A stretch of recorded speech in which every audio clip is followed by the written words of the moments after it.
A partir de este momento comienza la parte editorial de Platica con Ángel. Parte editorial que probablemente o casi seguro va a molestar a muchos, correspondiente al martes 17 de septiembre del año 2024. Y el título es el siguiente: si por la víspera sacamos el día, cuidado con lo que viene. ¿Por qué es esto? Esencialmente por la posición de la anticientífica en torno al dominio que tiene la mañosada en Sinaloa, pero también como complemento la posición de este general de división, comandante de la región militar, y él en una conferencia de prensa estaba con este inútil de Rochamoya y estaba un general de brigada que debe de ser el, el comandante de la zona militar. Por esa razón, ya expliqué eso, la verdad es que se había tardado la anticientífica en descararse completamente, si bien lo había hecho repitiendo las palabras de López Obrador, etcétera, pero al llegar al combate contra el crimen organizado, ya se descaró. Iba a decir, ya se desnudó, pero no creo que sea muy atractivo verla desnuda, entonces por eso digo, se descaró. Qué tragedia, porque si así el Estado mexicano ha cedido al crimen organizado, algunos dicen el 30, otros el 40% del territorio, unos más prefieren hablar de actividades, qué pasa con con los limoneros en Michoacán, los aguacateros, el huachicol sigue a todo lo que da, etcétera, etcétera. Ya la señora ya perdió todo pudor político y se descaró. Primero espera a escuchar lo que dice el bulto y luego ya ella lo repite. ¿Qué papel indigno está haciendo? Pero bueno, yo realmente me gustaría meterme en la tatema de su mamá, la señora Ani Pardo, y no creo, conociendo un poco de la trayectoria de ella desde los años 60, pienso que no está muy de acuerdo con esa actitud servil de ponerse de tapete, de culiempinarse ante López Obrador. Pero si la comparte, bueno, pues habrá algunas razones de peso para ello, ¿verdad? Pero es evidente, pues, que esto que deja ver la anticientífica solamente va a servir para que los problemas crezcan, para que el crimen organizado crezca también en poderío, en influencia, en armamento, y que digan, a ver, esas taquetas del desfile, guárdenlas ahí, pónganles lona para que no se ensucien, y a los soldados de la tropa mandarlos casi con las manos bichis. Eso es lo que nos espera. Pero luego dijo, después del 1 de octubre va a dar a conocer, dijo, la estrategia para combatir al crimen organizado. ¿Para qué dijo a partir del 1 de octubre? Si ya la dijo aquí. ¿Cuál es la estrategia? Si usa el poder de fuego del Estado, se va a hacer una matazón, pero no, entonces. Y los 200,000, casi 200,000 homicidios dolosos y los cientos de miles desaparecidos, que lo más probable es que estén muertos ya, asesinados. ¿Qué va a pasar? ¿Se le olvidaron? Ah, es que Calderón mis cataplines, como diría Paco Sea, ¿ya? Bueno, por esa opción votó 36 millones de mexicanos. Ni modo, señores. Los partidos políticos no entendieron el momento, cayeron en la trampa de estos que del Frente Cívico nosotros representamos aquí. No representan a nadie, hombre. A nadie representan. Son una ilusión completa, pues. Y en los partidos, pues ya les conocen sus bañas. Aceptar a fulano, a fulana. No, Ángel me dice, no. Ya con lo que estuvo ya fue suficiente. Muchos de esos están ahí en ese frente y en la otra y en la otra, porque ya no los quieren en partido alguno. ¿Por qué? Porque son cartuchos quemados, recargados y vueltos a quemar. Ya deberían cuidar nietos o bisnietos, ya. no tienen una visión nueva, actualizada, de futuro. Siguen con los mismos rollos, invitando acá y esto. Ya, hombre, aunque se enoje Guadalupe, que digo yo, vete a cuidar nietos, pues no sé, no tiene la edad para tener bisnietos, pero ya, dejen el espacio a personas con una visión diferente, personas que hayan trabajado y que trabajen. Ellos han vivido siempre explotando su participación en el sector público, buenos sueldazos, viajes, etcétera. O sea, porque no me digan que hicieron una labor en el legislativo histórico, no es cierto. Hacían grilla y pagándoles unos sueldazos con recursos del público. No saben trabajar, por eso ni en el sector privado se pueden incorporar. ¿Por qué? Porque han vivido, vean ustedes, ¿cuándo ha trabajado Pablo Gómez? Nunca. Pablo Gómez se hace aquella reforma política y entra, y de ahí paz, tiene más de 30 años ahí.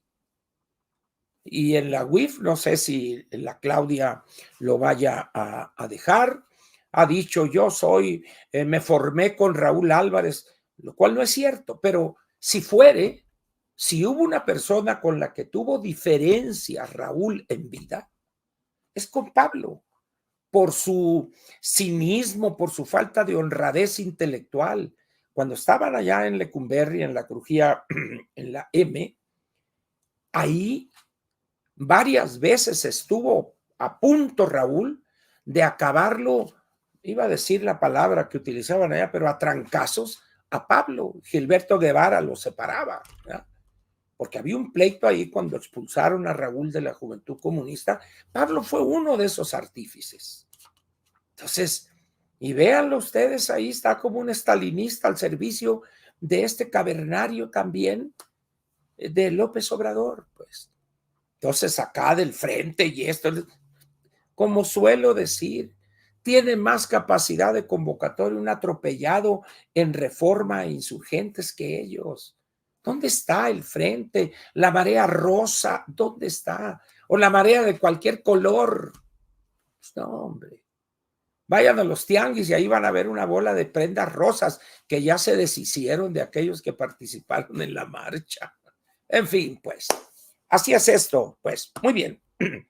Ahora bien, hoy don Raimundo Riva Palacio, en su colaboración en El Financiero, la cual recomiendo ampliamente y encarecidamente les suplico la lean, van a encontrar una cosa muy curiosa en relación con esto en términos generales del crimen organizado y desorganizado. Y plantea en relación con esta crítica al doctor Zedillo el origen de lo que realmente es López Obrador políticamente hablando.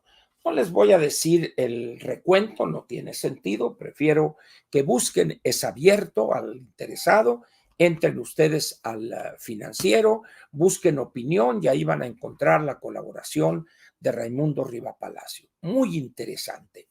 Y ahí viene algo que yo he insistido una y otra vez cuando en aquel plantón que encabezaba López Obrador en la Plaza de la Constitución, en el sexenio de Salinas, e iba a celebrarse en Guadalajara la cumbre iberoamericana. Entonces tenían que levantar ese plantón como se estilaba antes. Salinas le ordena a Camacho, a ver, denle una lana, y le dieron 8,000 millones de pesos de aquellos viejos pesos, que serían 8 millones de hoy, y levantó el plantón.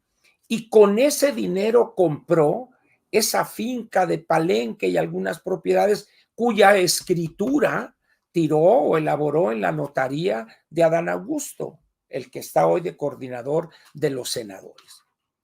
Esa es la historia. Hay un libro que se llama The Mexican Messiah, el Mesías mexicano, de un periodista de apellido Grayson, donde viene con pelos y señales, ahí creo que es en la página 74 o 70 y tantos, ese periodo donde le entregan ese efectivo a López Obrador. Ese es el bulto. donde viene desde cuando empezó, y además da dos elementos que yo no sabía, y agradezco por esa razón a Raimundo, que hay una parte donde cuando bloquea los pozos, etcétera, entonces había la orden de detenerla, detener esa orden de aprehensión y la que lo salva, esa ocasión es la finada, la esposa en aquel entonces, la señora Rocío, que va, le habló a madrazo y lograron parar esa detención. Pero luego siguió el asunto y otra vez ella fue la que dio la cara porque él es un cobarde, se esconde. Esa es la naturaleza. Ahí vienen los detalles en la colaboración de hoy del Financiero. Permítanme ustedes, porque creo que por aquí lo tengo, el periódico.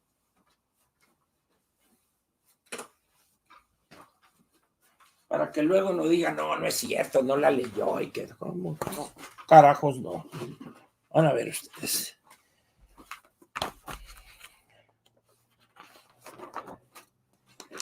Refiriéndose al monstruo de Zedillo, es decir, a la creación de ese monstruo que fue López Obrador, y que Zedillo, con una decisión, muchos decían, y yo entre ellos, que había operado él con el tribunal o con la autoridad electoral de aquí del DF. No, le ordenó al PRI de aquel entonces que se desistiera de la demanda que había presentado y que defendió y criticó a López Obrador, Pablo Gómez. Y entonces el PRI en aquel entonces, que dependía totalmente del Ejecutivo, quita la demanda, perdón, retira la demanda y le dan a él su constancia de residencia o que podía ser candidato. En ese sentido es que, la acusación, el señalamiento al doctor Zedillo que creó ese monstruo. Sin embargo, hasta donde sé y por lo que conozco de la vida del doctor Zedillo, tengo amigos que fueron muy grandes amigos de él, pues no era adivino. Él, cuando decidió eso, es porque Zedillo era un verdadero demócrata. Zedillo pensaba que es, si bien es una cuestión constitucional, pero es antidemocrática esa limitación. Esas fueron las motivaciones del doctor Zedillo, pero eso ya es historia. Eso fue para competir en el año 2000 por la jefatura de gobierno, hace 24 años. Entonces, y aquí viene el relato de todos esos antecedentes de López Obrador.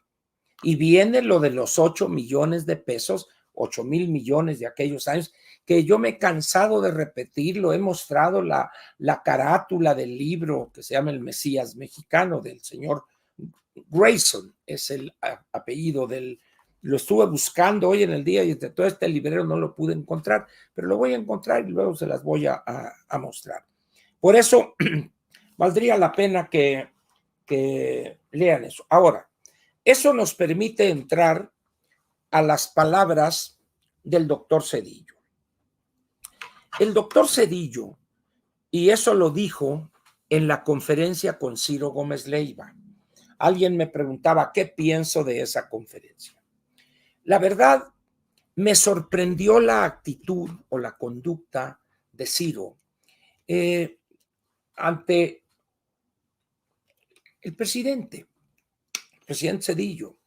¿Y por qué hasta ahora? Le dice. Él se veía que le quería decir Ernesto y lo vio al doctor Zedillo como tan estadista que dijo, mejor le hablo de usted. Bueno, y él le dice, cuando yo terminé el encargo de presidente, hice un compromiso de no participar en la política de México, emitir opiniones, etcétera, etcétera.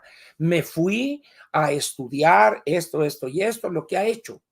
Pero hoy rompo ese compromiso por la gravedad de lo que está pasando en México con este loco de López Obrador. Eso no lo dijo el doctor Zedillo, lo digo yo. Pero Ciro, en una actitud, repito, me pareció rarísima. Rarísima, dice, a veces parecía que quería acorralarlo, pero el doctor Zedillo, hombre, es un pescado enjabonado. Ciro fue presidente de la República y un excelente presidente. excelente presidente, no un buen presidente, excelente. Hizo cosas que hoy deberíamos estarle reconociendo. Una de ellas fue la decisión en diciembre del 94 y primeros meses del 95 de cambiar el carácter de la Suprema Corte, donde tenía veintitantos ministros y se quedó en 11, y donde entregó a ese poder la facultad de designar jueces y magistrados, creando el Consejo de la Judicatura para separar para evitar y romper esa dependencia de la Suprema Corte o el Poder Judicial del Ejecutivo. Eso es lo que hizo el doctor Zedillo. Y ahora le atacan personas ignorantes que no conocen la historia y el soporte de esa decisión que tomó el presidente de la República, doctor Ernesto Zedillo Ponce de León. Luego hablan con una facilidad del Fobaproa que asusta. Bueno, pues de eso ha hecho todo un gran negocio la diputada Padierna. Es decir, el problema del Fobaproa no es un problema simple, es un problema complejo que tiene que ver con el sistema de pagos, con la viabilidad incluso del sistema financiero mexicano y en algunos casos hasta con cuestiones de política monetaria. Y la decisión fue una decisión valiente, dolorosa, impopular, pero valiente. Y la gente habla, es que salvó a los banqueros. No es cierto. Los banqueros perdieron lo que habían invertido en los bancos. O sea, lo que no dicen es que salvó alrededor de 500,000 de clasemedieros que teníamos un modesto crédito hipotecario.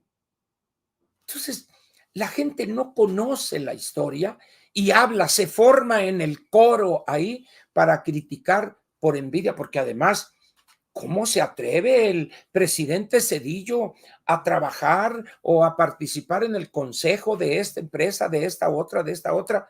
Pues porque necesita vivir, porque necesita vivir. El doctor Zedillo no ha recibido su pensión de Banco de México por una cuestión ética.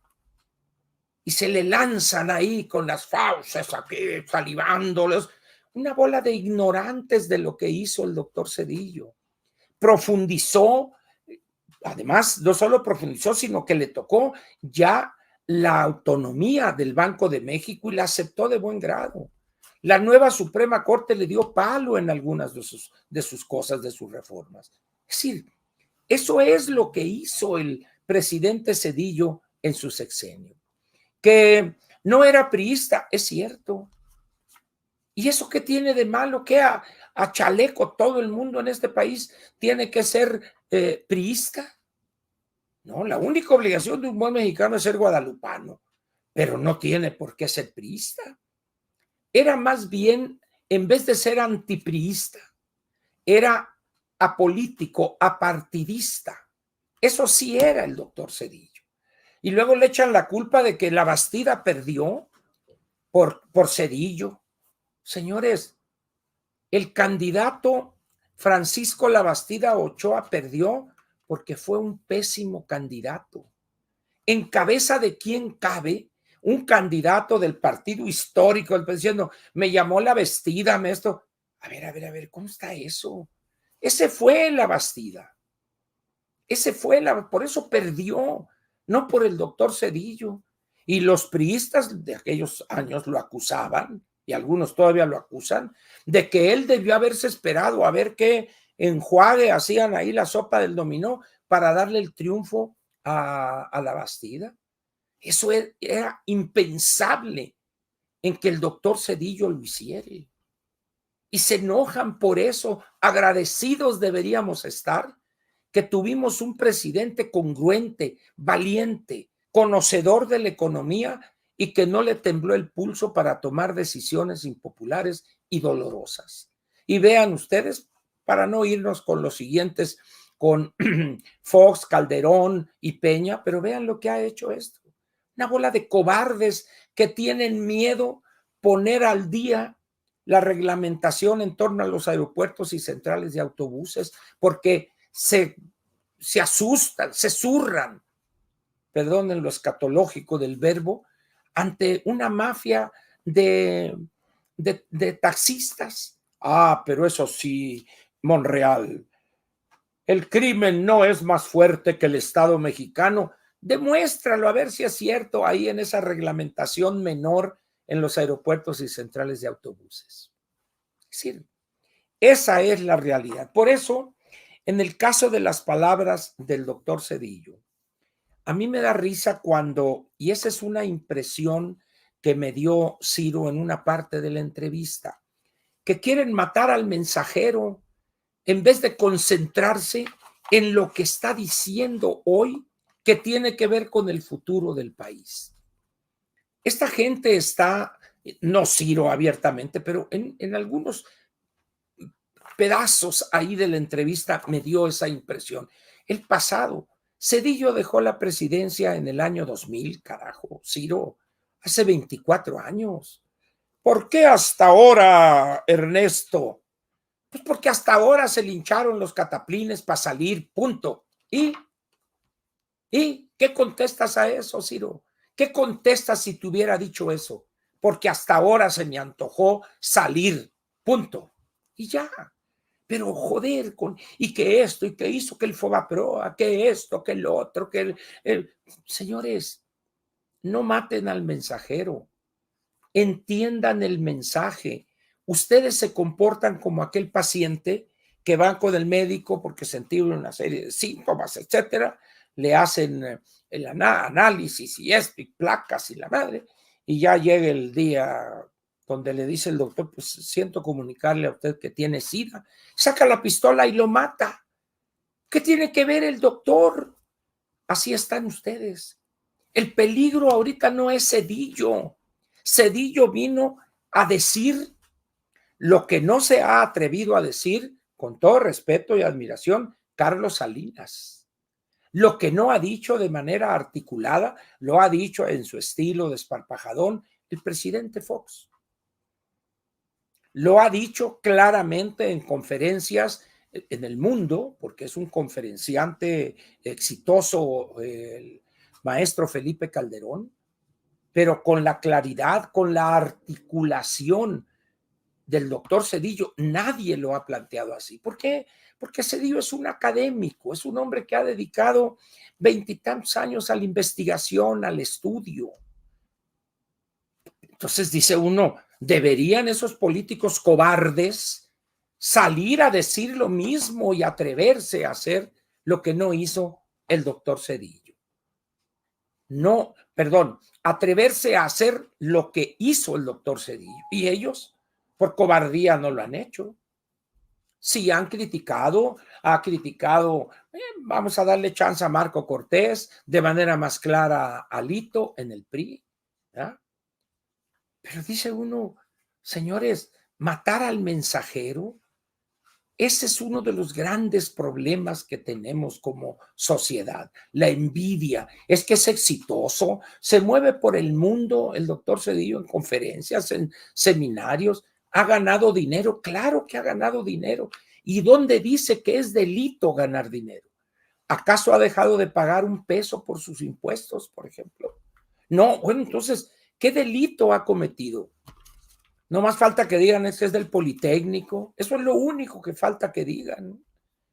Hizo un excelente doctorado en Yale, funcionario de éxito en Banco de México. Él fue el creador, el que instrumentó el FICORCA. Algunos no tienen ni idea qué fue FICORCA, qué papel jugó FICORCA para apoyar a las empresas mexicanas, cosa que no hizo este payaso de López Obrador cuando la pandemia. ¿Por qué no estudian la historia, ver cosas para emitir un juicio más o menos razonado? Pues esa es una de las grandes taras que tenemos en México, la envidia, el no poder ver en el otro éxito, pues. Entonces dice uno, bueno, pues ni modo. Ahora, vayamos a la carta que dio a conocer el ingeniero Genaro García Luna. Muy bien. Entonces, otra vez dicen algunos, ¿Y por qué hasta ahora? Señores, ¿qué son tan brutos ustedes que no se dan cuenta que lo está haciendo hoy porque ya se va el que estuvo exigiéndole a los Estados Unidos con mentiras, con declaraciones falsas, tenerlo ahí en la cárcel? ¿Por qué? Por todo lo que sabe Genaro García Luna del presidente y de los suyos. ¿Y por qué sale hasta hoy esta carta fechada el 13 de septiembre? Porque ya se va López Obrador. Hoy mismo, los mismos norteamericanos ya no le hacen caso. Entonces, en esas condiciones, otra vez, ¿y por qué hasta ahora saca la carta? Pues porque hasta ahora quiso, chingado, hombre. Porque hasta ahora quiso, punto, pues, ¿no? Pero el problema para esta gente no es qué dice el ingeniero García Luna aquí. ¿Es cierto lo que dijo? ¿Puede probar sus dichos?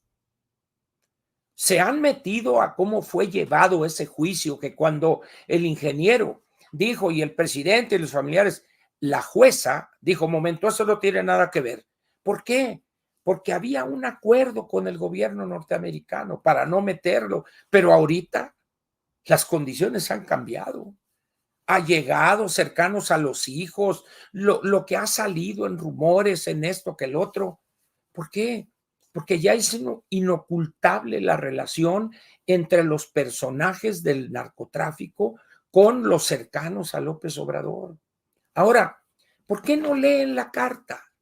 Está escrita, es manuscrita, pero está perfectamente legible. Léanla, piensen en lo que señala el ingeniero y entonces emitan un juicio, hombre. Pero no se vayan con la finta, no, que esto y que García Luna con Calderón. Otra vez, García Luna fue secretario de Seguridad Pública con Calderón, es cierto. Ni él lo ha negado, ni tampoco el presidente Calderón. Pero Calderón dejó de ser presidente hace 12 años, carajo. Y todo aquello que creó, que desarrolló el ingeniero García Luna, la Policía Federal Preventiva, un centro de inteligencia, lo desmanteló Osorio Chong. Y durante 3 años se hicieron guajes y luego tuvieron que hacer lo mismo que el anterior.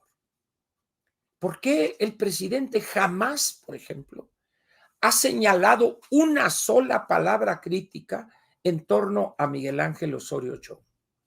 Sospechoso, ¿no? Esas son las cosas que debemos tratar de entender, pues, ¿no? Ahora, ¿cuántos años tiene preso García Luna? Prácticamente va a tener, en 1 o 2 meses, va a tener 6 años.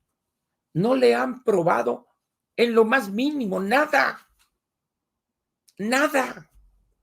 Esa es la realidad del juicio de García Luna. Entonces, ¿qué es lo que está pasando? Que al perder poder López Obrador, están empezando a salir cosas que si antes alguien sospechaba de ellas, etcétera, etcétera, pero hoy ya va a ser un torrente de cosas que van a salir a la luz pública. Ese es todo el problema. Entonces sale el doctor Cedillo, sale García Luna y entonces la bola de lacayos, culiempinados gritando, es un mentiroso aquel. Es increíble cómo le prestamos crédito total a esas personas que lo único que hacen es querer quedar bien. Nada más, no tienen otro objetivo para seguir usufructuando privilegios, concesiones, contratos, etcétera. Ese es el gran problema de este país. No nos atrevemos a hablarnos con la verdad. ¿Por qué? Porque muchas honras van a quedar hechas pedazos. Honras construidas durante decenios con base en la mentira. ¿Qué va a pasar cuando las cosas se pongan más complicadas de lo que están? ¿Qué va a hacer la anticientífica? ¿Qué va a decir en esa estrategia el 2, el 3 o el 10 de octubre? ¿Qué va a decir? ¿Se va a atrever a decir abrazos y balazos, una soberana estupidez y una contemporización con los criminales? ¿Ustedes piensan que va a decir eso? Sí, ya dijo que no, el poder de fuerza, porque pues va a haber una guerra. La guerra ya está. Ese es México, señores. Ese es el México que hemos construido. Ese es el México que se nos está yendo de las manos, que se está yendo por el caño. Y no nos atrevemos a hacer un diagnóstico veraz, valiente, para tratar de rescatar lo poco que este hombre no destruyó y que con toda seguridad la anticientífica va a terminar de destruir. Ese es el peligro que tenemos. Ahora cuando dicen, es que el mandato popular, ¿cuál pinche mandato popular, hombre? Es que los ciudadanos nos dijeron, nos ordenaron que hiciéramos una reforma judicial. Dice uno, por favor. Es decir, y la gente compra esas baratijas. ¿Por qué? 20 o 30 millones por la dádiva mensual que les dan.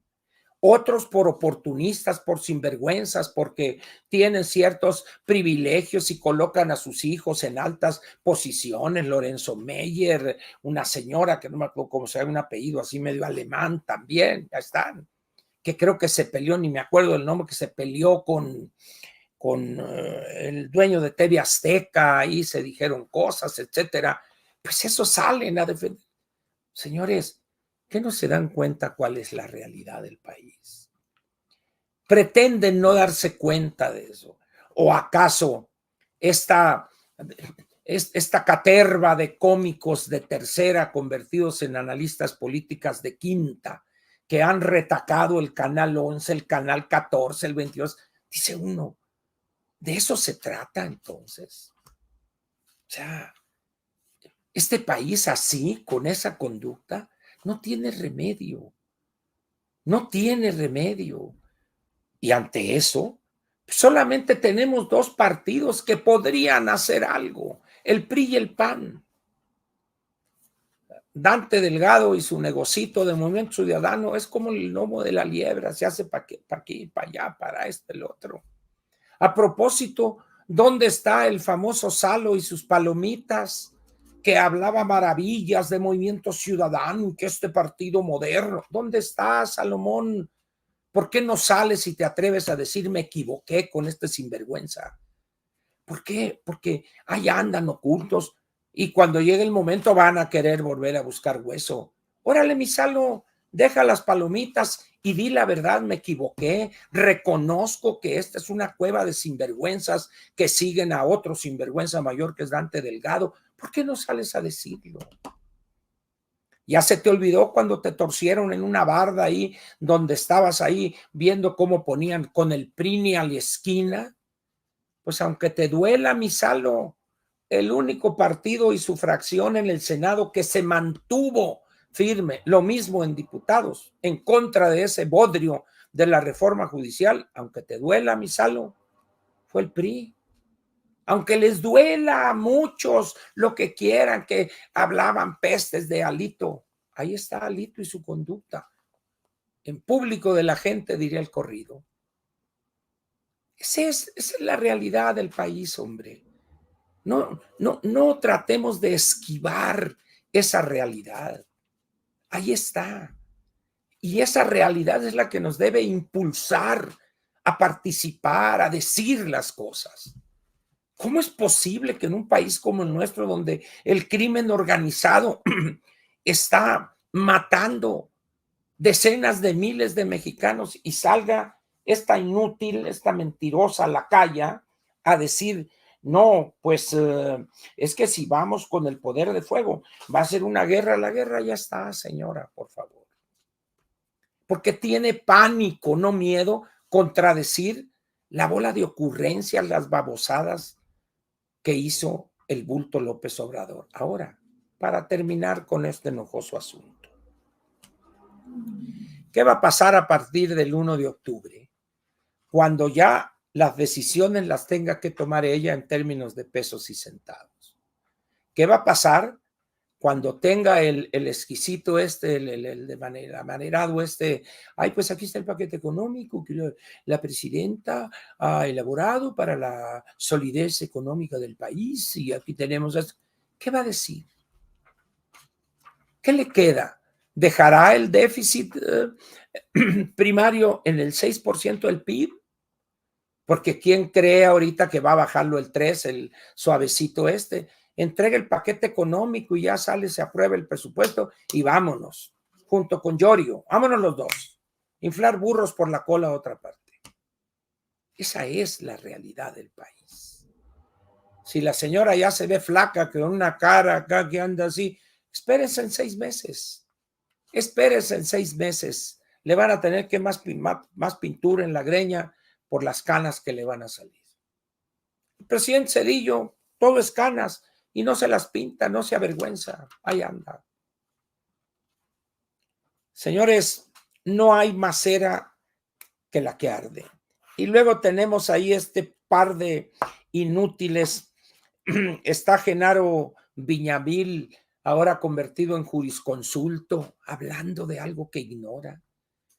Si tuviera tantita vergüenza este señor, desde el principio de este gobierno, cuando le descubrieron al prestador de servicios sexuales, esto que le había conseguido una plaza en el CONACYT, debería haber renunciado. Ahí está. Ahí está. Y luego el otro, el, ¿cómo se llama? El que le lavaba los gatos le bañaba los gatos a Monsiváis, Jesús Ramírez Cuevas, que ahora resulta un portento político este. Y dice uno, tan bajo ha caído el sector público y lo que falta por caer. No hemos visto casi nada de la tragedia que esta señora va a generar con ese famoso segundo piso. Ya lo verán ustedes. Aquí termina la parte editorial de Platica con Ángel correspondiente al martes 17 de septiembre del año 2024.